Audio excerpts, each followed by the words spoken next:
Hello and welcome to this week's edition of the SRC podcast. Joining me, Big M, as always, Mr. Rob Rees and John Harris. Good evening, gentlemen. How are we?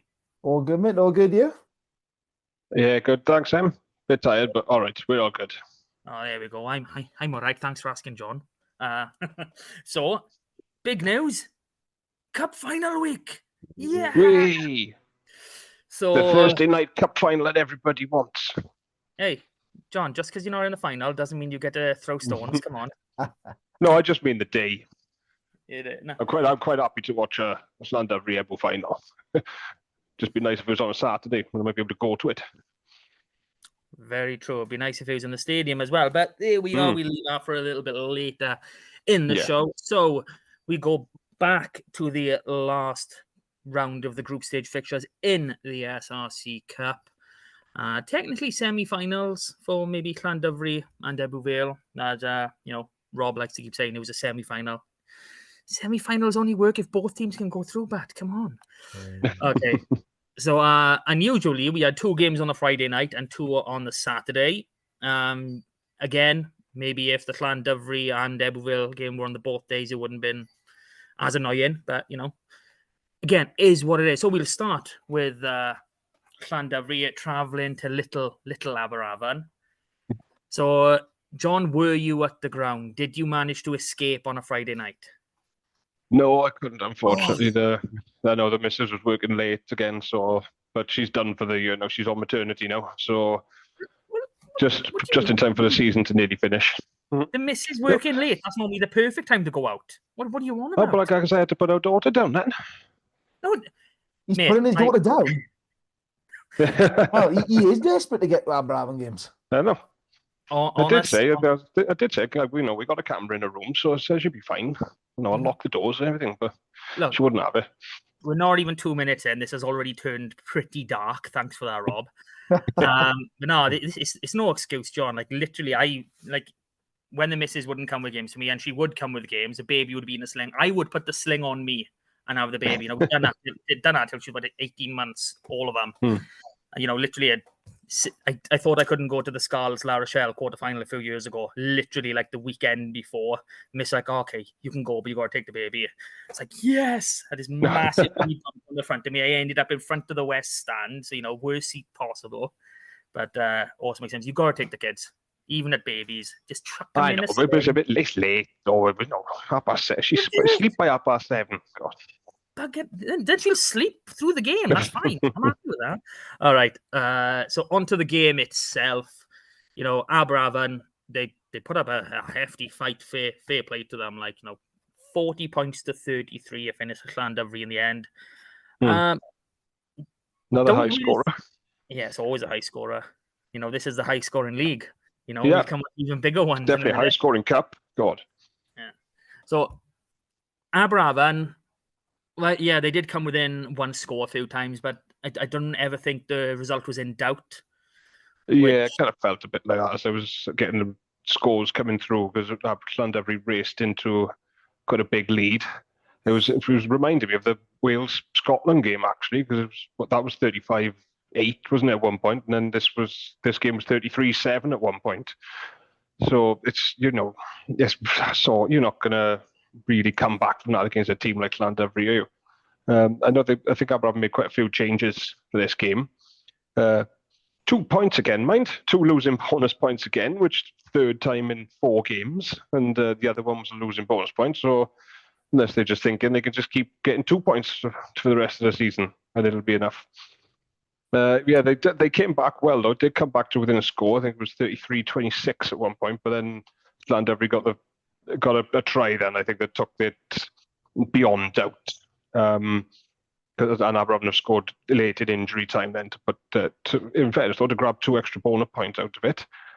So it sounds like another fantastic game to go and see, involving Aberafan, which usually is. But I think we said last week, is this the best time to play Llandovery, or are they going to come down and want to put that Cardiff result right? And it feels like that's what they did. They've started very strong, going racing into that 33-7 lead. But I think Aberafan didn't help themselves either. There was interceptions. drop ball leading to an interception. So they haven't helped themselves, but that's the kind of game you're going to get as well, I suppose, when Llandovery know they've got to go out there, score some tries, score some bonus points to get that home final. And Aberafan go out there with nothing to lose because they're already out the cup, so they can just run and attack, run everything, go for, put a show on. And they've done that.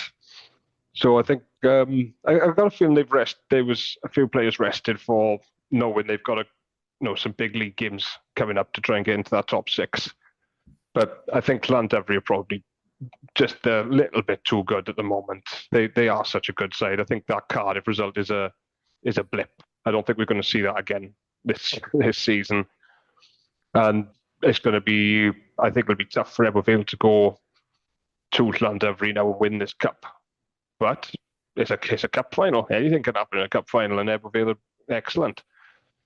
So 2 points out of it, stuff to work on. I guess a few defence coaches are going to be pulling their hairs out on Monday, but I bet the attack coaches are all happy. Yeah, 100% they are. I mean, I know I'm going back a little bit to that Cardiff Llandovery game, and I know Llandovery got 3 tries in it, but it didn't seem like they really got to second gear. They didn't fire a great many shots, which is unfortunate. And again, in this game, they did race into a lead, a big lead at that, but they let you back in. They were plain sailing, and they really should have done what really strong teams do. They should have just kept pumping and pumping, but they didn't. They allowed you back in, and something obviously flipped when you go back to within a score, and just stretched it out. But all in all, this is a Llandovery side that they know how to win, and I can see them going. Well, they've got to go all the way in my eyes. It's the only way I'm going to claw back out, predict the lead a little bit, because I know Rob is going to go for everywhere. So they've absolutely got to win. But, even in themselves, they were, quite a few changes on the Llandovery front. I mean, I'm just looking at me like, a lot of positional changes. Keane Abraham in the centre in 13-4. I think definitely the first time this season, maybe the first time he's been there. Rob, I might have to come to you to check on that one. But it's one of those ones as well. He's changed from winning exactly against that Cardiff result, and it was a weird one. I know that they made some major changes up front. Was it Gabe Hawley was dropped out and Garen Williams was dropped out at hooker.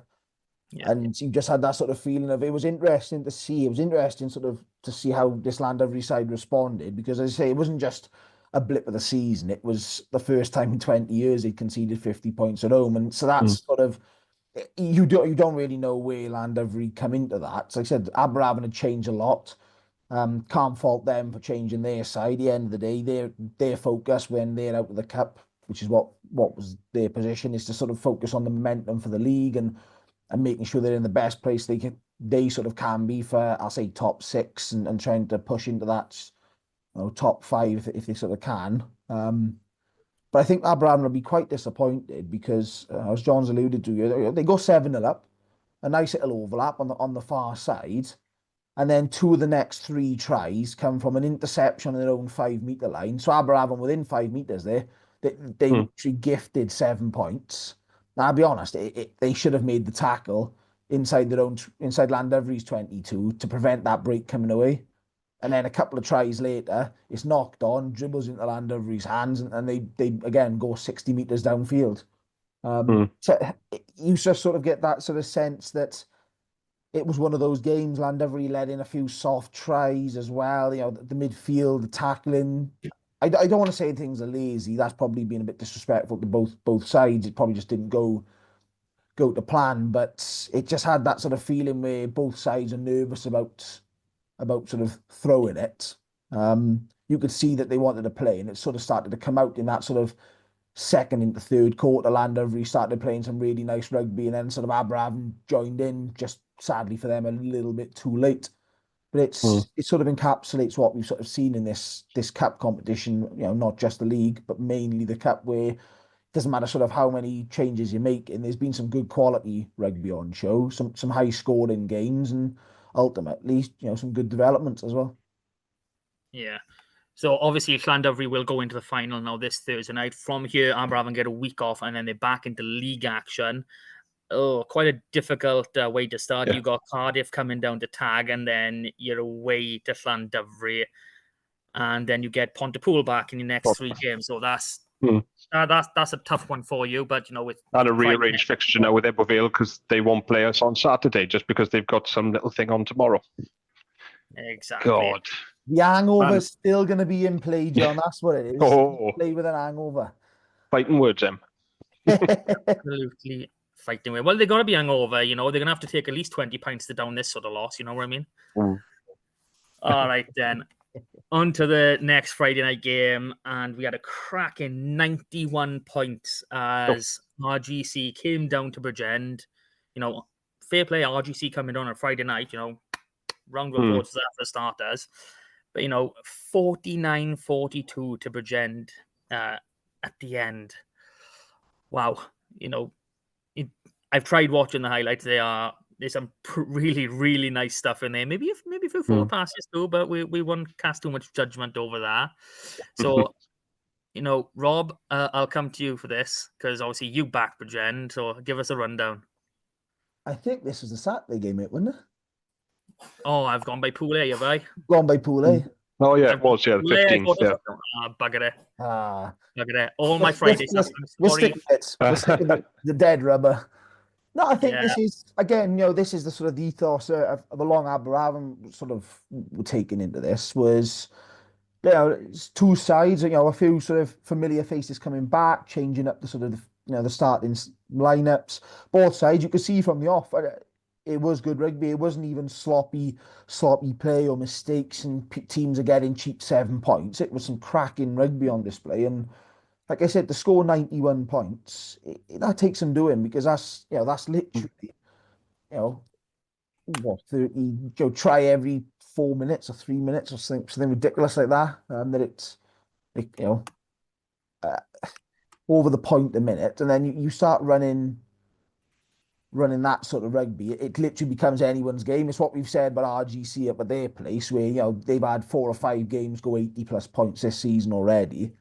It's basically whoever scores last. That first score could be crucial because if you're scoring first, it then just does and tallies up throughout the game, and that's pretty much what happened. There wasn't a great deal of a lead pulled out by either side. Neither side sort of controlled it enough, which is probably disappointing for the forwards coaches, I guess, that it got to that sort of stage. But you could see, the loose play around every ruck and the back row was sort of offloading it and get it out. And yeah, fair play. It's one of those ones. If this had been on TV, it'd been a crack to watch because it's that sort of open flowing rugby that everyone wants to see. And I think 2 sides that sort of there's not a lot to play for now. You're gonna have a week off sort of thing. You need to sort of come back into this and say, well, let's end on a high. You can't now. RGC technically could have, no, they couldn't have gone through. They could have before the Llandovery result. But obviously knew that was all done and dusted by the time they played. So it's good to see 2 sides trying to put a bit of confidence into them, and I think that's the interesting one. Obviously, RGC are trying to get into that top 6 to avoid that sort of repechage playoff at the start of the playoffs, and Bridgend are obviously trying to hold that top 6 and probably looking to finish 5th. I know it's a bit of a tall order with Pooler with their game in hand, but take what you can from sort of games. Take a bit of momentum, show you can score tries, get your kickers going, because I know Bridgend have struggled with kicking at times this season, which is odd given they've got Ed Howley and Ben Burnell as sort of the 2 players that have been taking a lot of their kicks whilst Luke Price has been out as well. So yeah, it's probably a good advert for attacking rugby, and that's what you want to make of it. 6.5 minutes the try-light video, and that says it all. That's even good games elsewhere were 2.5 minutes and under. This was good rugby, and I think it's both sides went with that intent from the off. It wasn't something that came, and then there was one where RGC clear the lines, they get the penalty at the breakdown from a good chase, and they tap and go, and the attack led to a try, and that's what we want to see. It was an 80-meter try in reality. You stack the sort of the penalty and you lose the kicking game. And then they go the other sort of 30 meters. So that's credit to RGC for that one. But both sides, that what we ended up seeing was actually a really good advert for the league. Yeah. I mean, I don't think we saw much that we wouldn't associate with Bridgend anyway. This is very much the way they tried to play the game. You know, first time this season, they've broke that 40-point barrier. You know, they've come close a couple of times, a few 38s in there. So for them to, you know, really go, you know, full power ahead and get 7 tries, that's brilliant, regardless of the opposition. So, John, over to you for a final word by you, but I'm just so impressed with the quality of the tries that I saw from this game, because as Rob said, we've got 6.5-minute highlight video from this one, which I think that's the longest one I've seen all season. What I liked from Bridgend from this one was there seemed to be a lot of variation on kicks through from the fly half. I don't know who the fly half was, sorry, for this one for Bridgend, but a lot of kicks through, chips over, leading into tries, crossfield kicks that very nice. Harvey Nash with it, I think, off the top of my head. Oh, right. And the RGC pick for me, I think, was the one Rob said as well, when they kicked it downfield. Bridgend have tried to run it back, get a turnover, quick tap and go from the number 8. Out it goes. Beautiful little behind the back pass. And they were in under the post. That was a really nice try to watch. And another one, and one for Bridgend up the other end. There was just a lot of good interpassing. And the support play I noticed from Bridgend was very good in this one. Every time someone broke through, there was 2 or 3 on a shoulder ready to get on the end of it and score the try. So again, probably going to be some annoyed defence coaches on Monday, but what a great spectacle for the crowd. And when people see the results, they go, "God, that must have been a good one," and it was. So even though the cup has felt a bit thrown together for me personally this year, but the clubs have done brilliant, I think, to make this a really interesting and entertaining tournament. So fair play to all of them. And the pitch looked very nice, which I think helped RGC because they're used to that fast track up north, aren't they? And this probably game of the round for me. Even though Abraham's was 2 points for them, I've got to mention them. But no, this was a cracker. Sorry. No, you're fine, but yeah. Sorry, excuse me. That's every game so far that he's mentioned on this podcast, including the preview for Ebervale and Every. Abraham have been crowbarred in. I'm interested to see how he crowbars it into the Gwent derby. I am. These are challenges I set myself every week now. I'll be honest. I think it's quite easy for him to, fork his way in by there, because I've even got a hedge way into that one if he wants. But yeah, so that wraps up Pool A, not the other Friday night game that my stupid brain didn't read the right order of things. But there we go. So finishing bottom, and well done for everyone in this Pool A of the Cup. Cardiff on 9 points with just the 1 win, probably a shock to everyone. Aberafan then coming to 4th, 1 win again, 10 points. Bridgend in 3rd, 12 points with 2 wins. RGC in 2nd, 13 points with 2 wins. And Llandovery finishing top, unbeaten, 4 wins, 22 points. So, nice big gap there for Llandovery up top. It was never in doubt. And that does actually mean they get to host the final that we will come on to in a short while. Now, over into Pool B. The first game we will talk about is Newport against Pontypool. The Gwent derby, because obviously there's no Ebervale, so, we don't need Ebervale, do we? We can someone's got to battle it out for second best in Gwent, haven't they? And I'll be honest, I'll open up we don't need to ring fence the SRC. We'll just kick Ebervale out, and we'll take anyone. I'll take someone from 6 East. That'll do. I'm only joking, just winding Rob up a bit. I love you, really, Ebervale.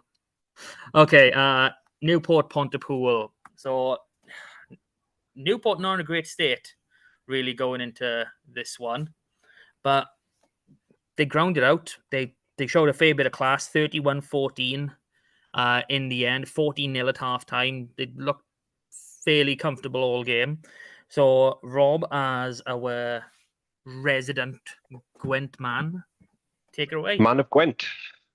Yeah, I think first up, anyone who's seen the highlights, Shea Hope's kick was definitely, not that Shea Hope was the one kicking it, he was definitely in front of the kicker for that first try. If anyone hasn't seen it, go back and watch it. But yeah, it's one of those that a good side, in Pontypool, a good side, have let another good side get too far ahead. I mean, yes, you're going to be disappointed with that initial, conceding of that score, but you find yourself, 14-0 down at the half. Not too far out of the game at that stage, but 40 minutes, you've got to really turn it into it, right? The wind and all that sort of stuff can perhaps give you a bit of a boost to sort of get into it. And I said Newport have been a bit shaky of lately, really. I mean, and even across the season, probably haven't put in 80 minutes. So you would have backed yourself as a Pontypool player here to really get in. And then within 2 minutes of the second half, Newport come out and score another converted try. And it's sort of, whilst the game got busy from there, you always had that sort of feeling that Newport had sort of won the game, which is what they had to do. They needed to win. They needed to go above Ebervale, and it forced a result on the Saturday for Newport to sort of not make the final. So, in fairness to them, they set out what they needed to do. But it just sort of felt they took the foot off the gas in that sort of last quarter. I mean, you can work your way through. Subs start coming in, 5 subs at the 48-minute mark. And then within 16 minutes, it's 28-14 to Pontypool from 21. So it's 28-14 to Newport from 21-0. So 3 tries in, 12, 13 minutes following an absolute raft of changes on the Newport side. You do feel that the gas was lifted off slightly. And whilst obviously there was nothing in terms of, the league or anything like that, obviously there was something to play for both of these sides because they both could have made the final depending on the result and bonus points. It just had that bit of a feel of they'd assigned themselves to just doing the job. They expected Ebervale to win, which is probably true. They probably did expect them to beat Swansea, but you got to push on, right? Newport haven't delivered that 80-minute performance. They haven't delivered that devastating, result like they did to Ebervale at home in the semi-final last year, and then another good performance just falling short at Churchbank in the final. We haven't seen that, and this is their prime opportunity. 21-0 over a Pontypool side that, again, have been misfiring sort of since the Christmas period. They haven't consistently drilled any results in and have sort of struggled against the bigger teams. And then you sort of don't really lay a statement down at the moment. No one's turned around after this and gone, yeah, Newport are a top 4 side, or Pontypool are that side, they're going to catch them. Obviously, Pontypool have got to go back to Newport in the league. That one's at Rodney Parade, I believe, actually, which probably helps both sides and the style of rugby they want to play. But I was a bit not disappointed in the quality of the rugby, but a bit disappointed in what it took to make a game out of this.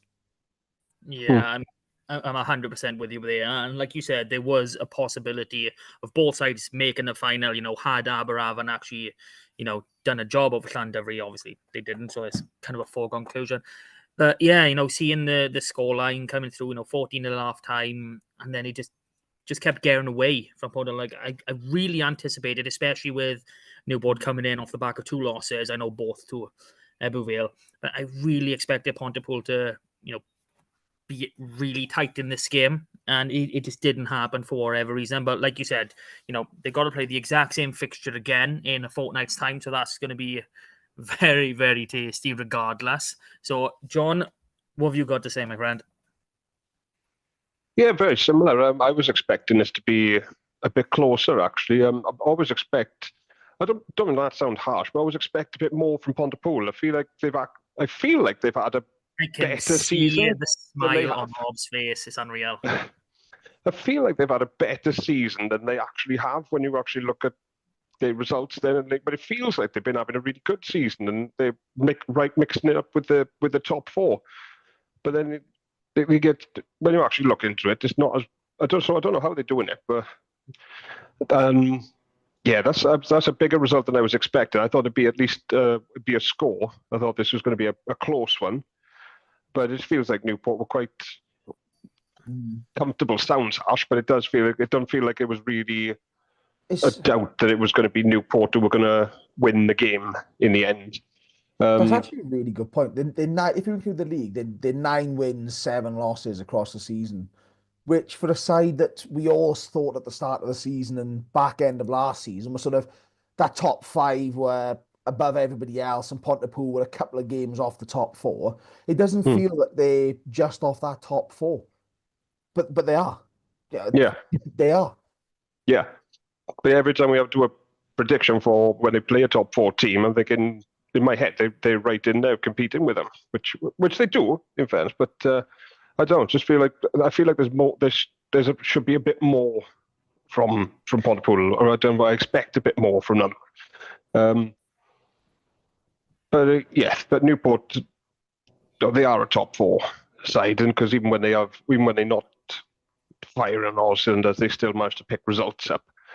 I noticed from the highlights, the scrum started going very well in that second half, which is and you're going to get a test off a Pontypool scrum, so that's a massive positive.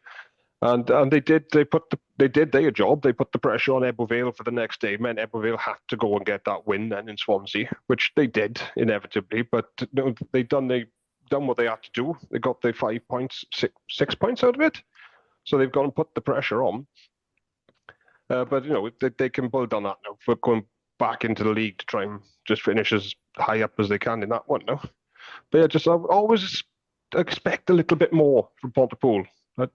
I'm just thinking, is it game management? I mean, I don't want to use or sort of put them down too much here for the performances, but we've always said it's traveling away or against against the top 4. They're struggling to make those sort of waves. And it's once you look back a couple of results now. They've played Newport and Ebbw away, and really struggled to get going. I think they've both been 6-pointers in various competitions, but they've both been 6-pointers. And that's, you only got to look at it. You can't let a side go 20. It doesn't matter who it is in this. You can't let a side go 21-0 up and expect a result. Never mind the side as good a quality of Newport. I think that's just what Pontypool have probably got to figure out. They've got a really good squad there, and a really good side. The likes of Morgan Allen, Mikey here, but Scott Matthews have been terrific players individually. Morgan Loy's come back in at 9. He's probably the best 9 in the league, arguably. I mean, whether some people would go with someone like Lee Reese over that, I get their point. But Morgan Lloyd is probably the most talented scrum half out there. He doesn't have the experience or the nous, but so they've got all these really good quality players, experienced players as well, especially in their back line. Pat Mahoney, Kieran Meek, they've got some really good talent, some really good experience. They just can't seem to hit it when the big sides hit their stride. Pontypool haven't seemed to do that this season. They haven't seemed to blown anybody away, and maybe that's just where it is. It's that sort of, are they sitting in that sort of grey matter zone where Bridgend have played a couple of games extra, so they're sitting above, so we don't truly know the extent of Pontypool, but it doesn't feel like they've shown enough this season for me to close that gap on the top 4. And if anything, it feels like they've gone backwards slightly from the top 4. Yeah, well, we'll probably touch on this a bit more as we get back into league action as the season goes on, but definitely a concern, looking from the outside in.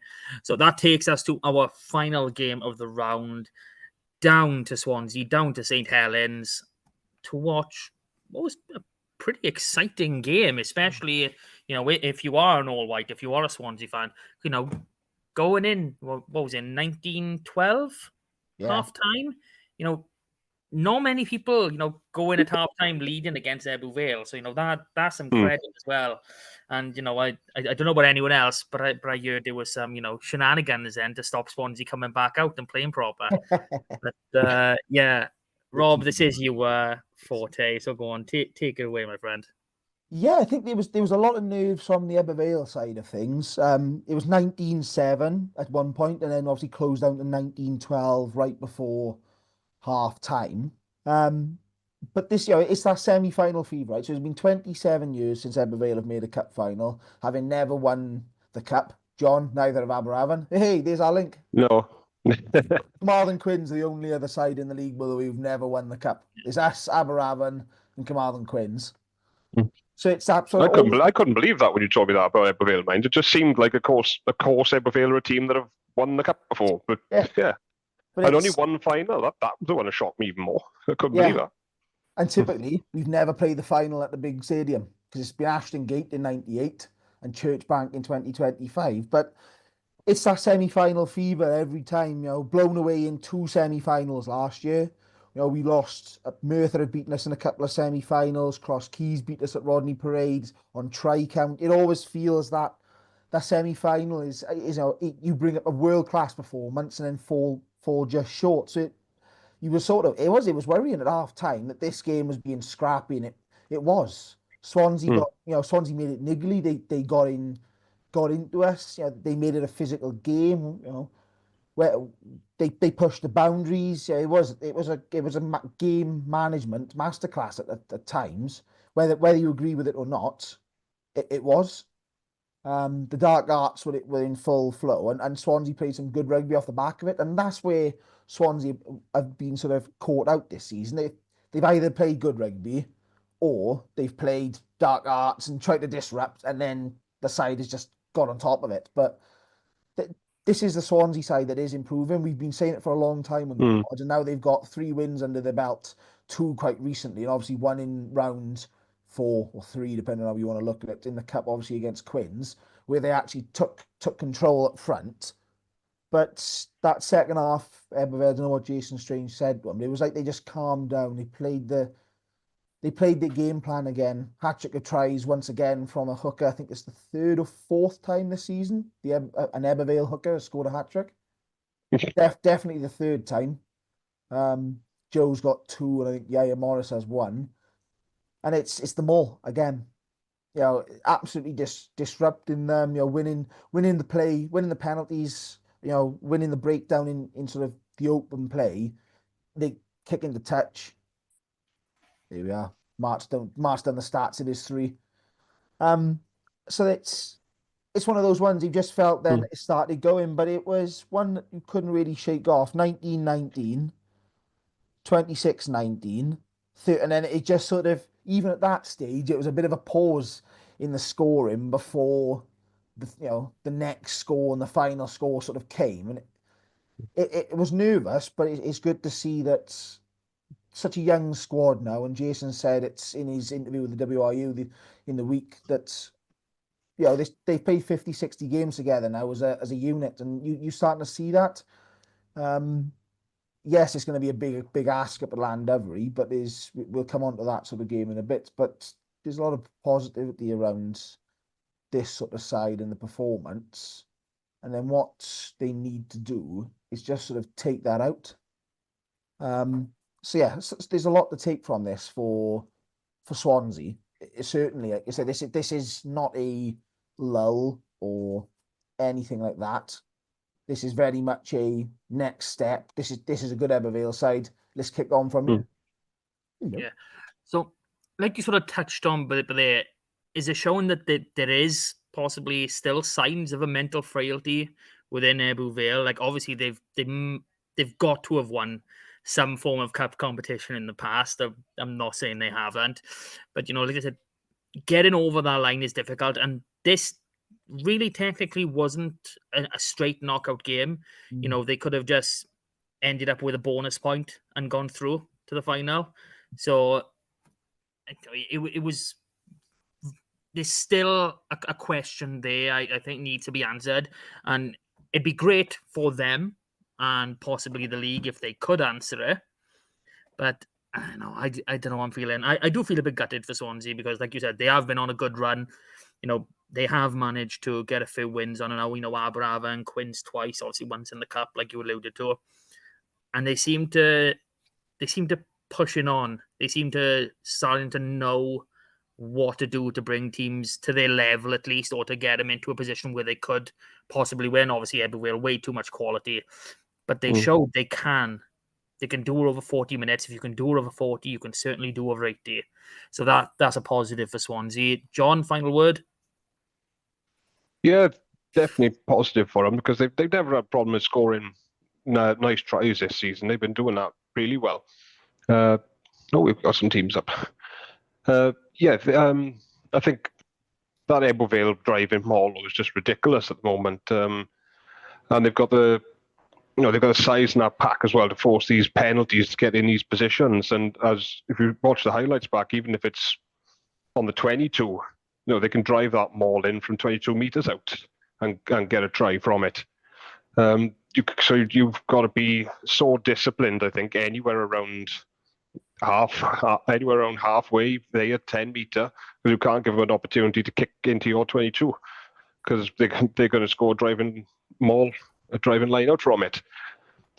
I thought Swansea would front it up quite well, might as well, from what I've seen from the highlights. They were looking very physical in this one, which we said at the start of the season did look like a bit of a weakness up front. Obviously, Sean will just add that little too much probably in the end. But I think there's definitely positives for Swansea to take from this and stuff to build on, because with Llandovery, Ebervale probably funny to say form side after Llandovery's in the Cardiff game, so I'll go back to it again, but that probably was their blip. But Ebervale looking very good now. I think if there is going to be, that's probably the best final you could have, and that's probably the best team to go up there and try and beat Llandovery on their ground at the moment is Ebervale, because they're playing very good. So I'm really looking forward to the final now. Yeah, you know what? Why not? Sorry, Matt. I think one good thing here actually to say about the Swansea side, now they fronted up, is it probably doesn't tell a true reflection. Ebervale did score, was it 3 more tries, or was it four actually, I think it was, because Dylan Bartlett scored off a back one. But if you actually look at the mauls, it wasn't like it was up, down, maul across the line. The Dylan Bartlett one to end the game was actually quite good. They managed to get Dylan out initially. He comes back around. Yeah, they stalled the mauls quite well. And that's a good sign. That's a sign of a team that's quite confident that they've obviously got the physicality, maybe just that bit of, confidence, a bit of expertise now, and maybe a bit of experience that they're lacking up front, which is sort of what we've said is just what sort of held them back from stopping that maul. And interestingly, we'll touch on this in a minute, I know, the Llandovery maul defence against Aberavon wasn't overly convincing. So this is where it's going to be a really interesting battle. It really is. So that does bring us to the end of the group stage of the Cup.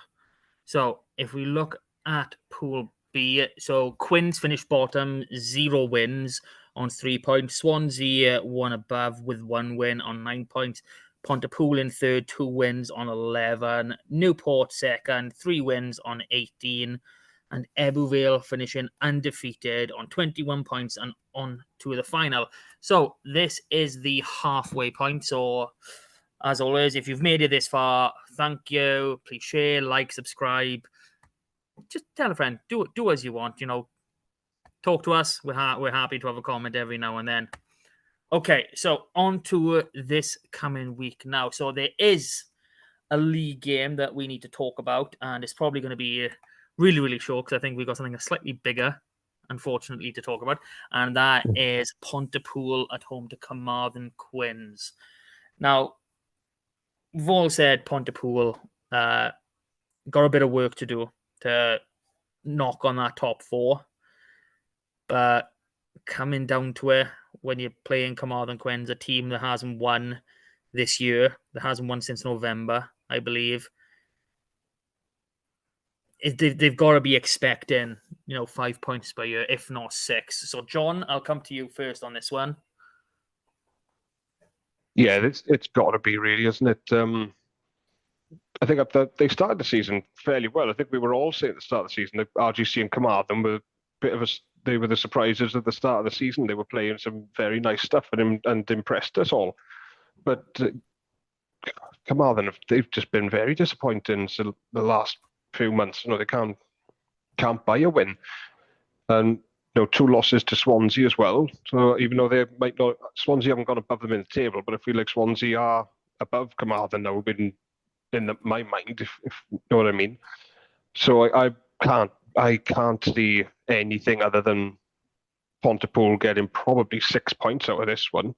they're always a different animal on Pontypool Park. And I can't see where Carmarthen are going to get their win from at the moment. And I certainly don't see it coming up there against Pontypool. So I'm going to go, for me, this has got to be a Pontypool 6-pointer, and that'll probably guarantee them 5th in the league, I would have thought, at this point, because I can't really see anyone catching them at the moment anyway. Aberafon are on the same amount of games as Pontypool, I think. Bridgend, I don't see Bridgend catching them, or RGC, because they've both played an extra game. So this will probably be the one that just cements it. But yeah, Pontypool, and it's got to be all 6 points, I think. I don't think Carmarthen going to find it hard to get anything out of this game. Okay, Rob, what about you? Yes, exactly the same thoughts around what John has just said. I think Pontypool have had their pitch now lie nicely for a couple of weeks, get the surface back. We've had some decent weather, so if that sticks around, what Quins have shown recently is they can't handle packs anymore. That's what's losing them games and keeping them out of games. And Pontypool have more than equals that threat. And then a good day at the park, yeah, the boys are going to go out and put a few tries out there. It wouldn't surprise me to see this being a 40-pointer. 6 points. I think this is probably where Pontypool do seal that top 5 and make it about sort of the rest of them fight it out over the one. But I think it's certainly somewhere now they need to kick on where they did in the last 20 minutes against Newport, show some of that rugby, get a bit of confidence, get a win into them, because they haven't got too many of those consistently this side of Christmas, and sort of build on it from there. This is the opportunity now. This is where they're going to close the gap. It is basically the sort of the off week, cup final week, so there's only that game in the league. You'll sort of get a better idea, I guess, of where they are in the table, because the games and points to game ratio now is starting to equal the other sort of teams, so they'll start going and sort of chugging their way through, I think. Yeah, I mean, my head says the exact same thing, I'll be honest, but my heart says that Quins have got to come up with something. There's got to be a spark somewhere. Look, I'm looking through some of the players. They've got brilliant players. You know, I know we say this for other teams. You look at the players in that team, and they are great quality players. You know, it's a case of just stringing performances together. I mean, obviously, like I'm backing Quins for the sake of it, for the sake of the predictor league that I need to do more, and that I want them to win. I want to believe they can win. So, you know, that is my point on that. In actual fact, getting them over the line, I don't know, they've got a good pathway. They've got a good youth setup. Maybe a couple of boys coming in from there. You know, I would love it if someone like Carwyn Leggett-Jones could just, you know, turn up, you know, get his first senior games of men rugby and just, you know, just knock it out to the park. Like, but I know obviously you got Wales under 18s to contend with and all that first. But yeah, that's where that is. Okay, the big one, the major one for this week. It's on a Thursday. We're not happy about it. We're not going to talk about it from now on. Okay, let's just be positive and just go just for the cup final. I can't see Llandovery winning by any less than 30, if I'm honest. It's just such a walkover. No, this is going to be a major game, an absolute belt. I'm glad it's on TV. Reasons for being on TV aside, it's going to be a belter. It's going to be a great advert. I can see it being a proper tussle. You know, Llandovery are still hurting from losing the Shield, getting the double done over them. They're not used to that. And they've got the added salt of losing to a Cardiff team like that quite recently. So, you know, seeing the squads that they've put up, you know, there's a fair bit of change from this past week for Llandovery. You know, Cian Abraham moving back onto the wing, Jack Davis, Roger Jones, Ed Scragg, and Taylor Davis all coming in. You know, Ed Scragg and Taylor Davis, I think, are huge in terms of the pack. They really are. I know Rob just spoke about Llandovery's moral defence, and I think those two players just improve that exponentially. So, John, you're the neutral. Let's see what the neutral man says of this. The neutral is very much looking forward to it. I can tell you that for now. They're probably the two best teams in the league, I think, at the moment. Obviously, it's a case of Cardiff and Newport because the top four is so far ahead of everybody else. But I think at the moment these are the two top sides in the league. It's going to be physical, I think. Obviously, this is two packs that can go toe to toe with anybody. So the first thing they're going to try and do probably is batter each other, which we all like to see. That's what we're here for. Being at Churchbank, I'm leaning towards Llandudno. But if there's someone who can go up there and get turn them over at the moment, it would be Eberville. And I think it'll be that.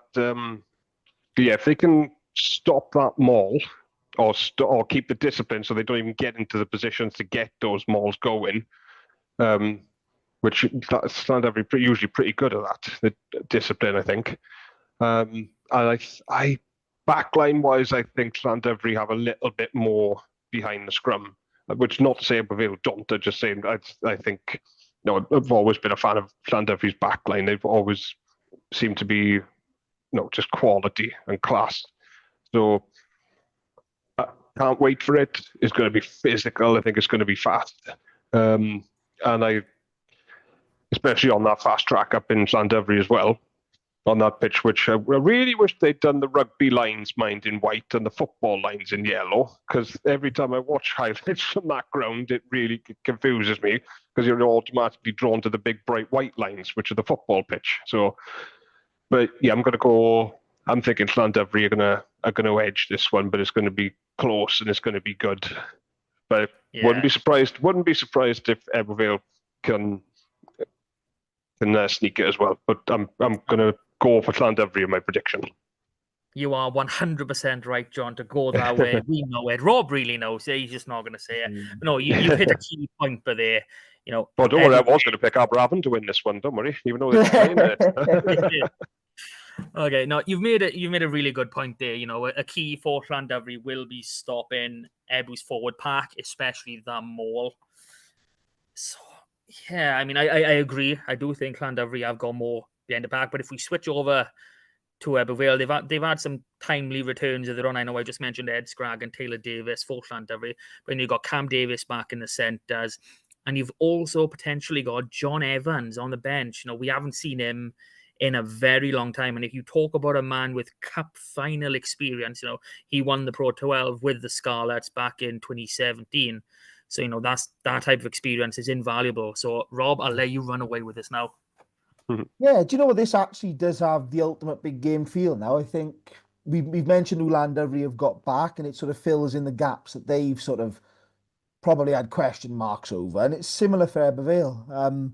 Like I said, Cam Davis coming back into midfield, sort of John covering scrum half with Griff going off injured against Swansea in the first half last week. Ryan Jenkins coming back into the fold. There's a lot of sort of confidence here. There's a few boys back from injury in the training group, so there's a good vibe around ending the season on a high. Obviously, a lot of talk around the club's, first final in a generation. I mean, Jason Strange, the head coach, was playing in that other final when we last sort of made it this far. So it does have that sort of feeling that everyone's at pretty much full strength.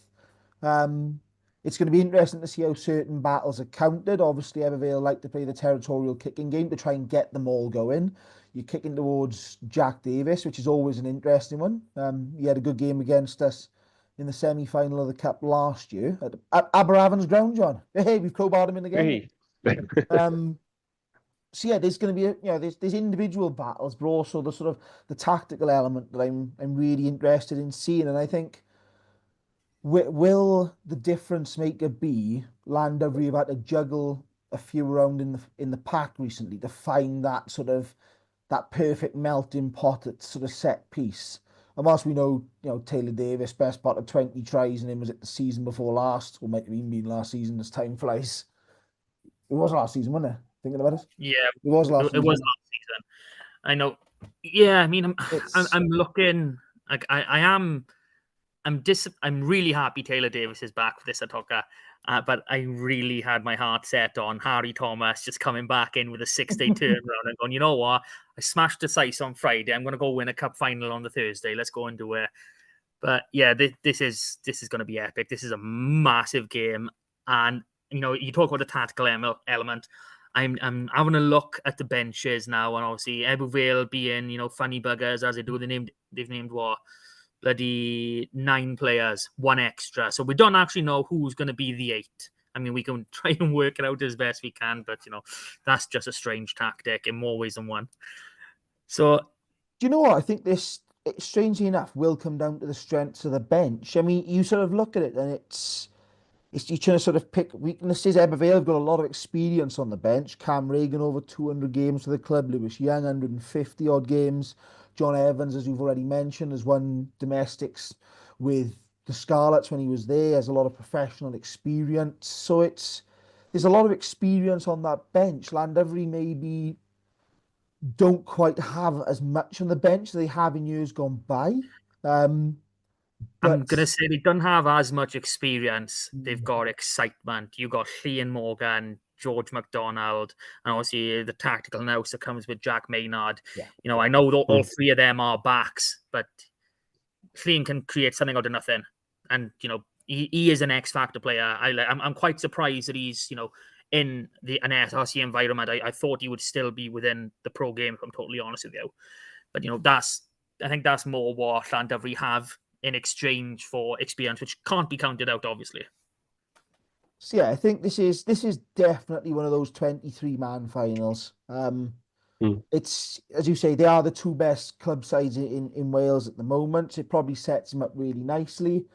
And I think the message for a lot of people, well, on both sides this week has been, let's put the arguments of the Thursday night annoyances to one side and just get out and support the sides. You know, there's already a couple of bus loads already full for Ebervale to be going up, which I think for Thursday night is fantastic work. Obviously, there's a lot of people to be driving to this one from both sort of clubs because of the sort of the awkward timing and nature of it. But there should be a really good atmosphere. Naturally, with this, my faith and optimism in Ebervale finally lifting the cup is shining through. I genuinely think this is a good time. I think there's a side that's on the up, you know, plenty of experience, but a side that's sort of still quite young at the core, but they playing together week in, week out. Some timely returns. I mean, Matty Jones as well, ex-Bristol Academy on the bench. He's come back in after not featuring for a few games. So there's a lot to this, but yeah, I'm looking forward to it. So I'll definitely be making the trip up and hopefully a beautiful day tomorrow as well. So it's going to be nice, warm, nice and sunny. Well, not sunny by the time the game kicks off, obviously, but if you know, get up there early when the sun is still out, it's still warm, and you know, have a few beers before the game kicks off. Put some money in the clubhouse, isn't it? You know, yeah, but make a day of it. We're obviously desperate for a beer, so the gates open at 6, and if you account for an hour and a half on the bus, the Ebervale's coaches arrive at 5:45. Well, I'd be taking the day off. So there's gonna be a bit of a queue outside those gates ready to be going in. The bar's gonna be prepped. Yeah, that could be intimidating. Okay, we will end on that point. Gents, thanks for joining me and talking crap for an hour as we normally do. Everyone who's listened, thank you for listening. As always, like, share, subscribe, and we'll catch you next time. Bye, guys. Everyone. Super.